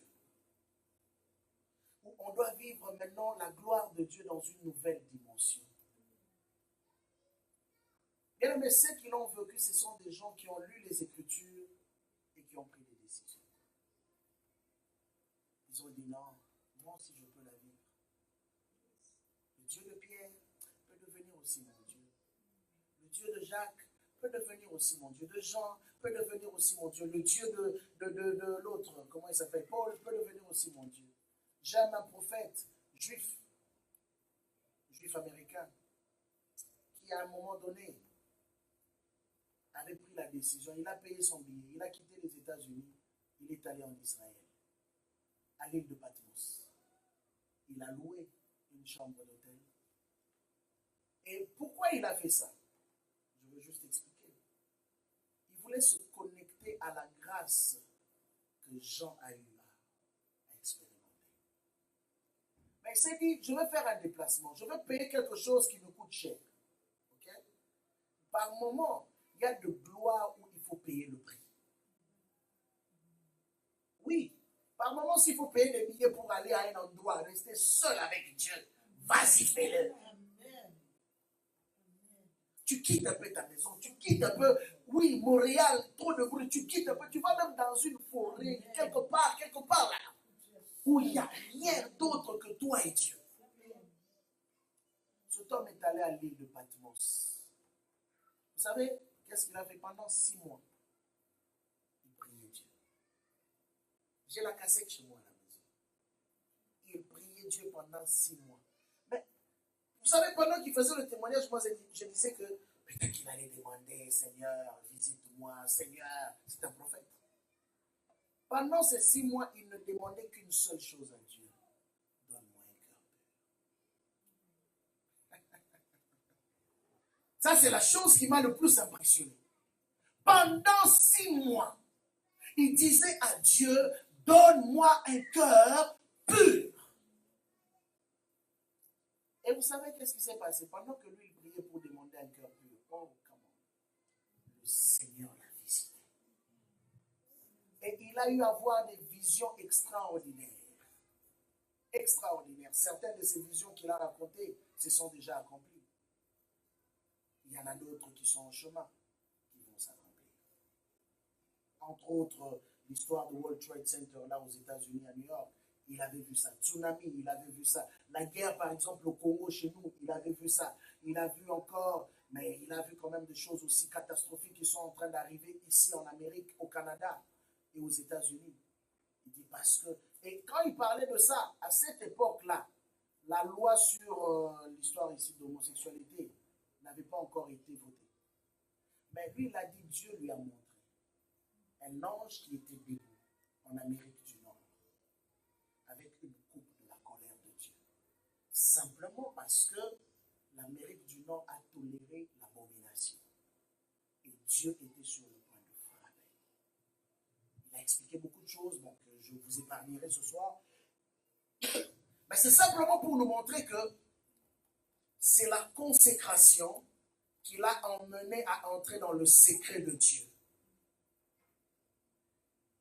Bien aimé, même le domaine de la révélation s'agrandit dans la consécration. Nous voulons être ces hommes qui vivent profondément dans la révélation, la consécration.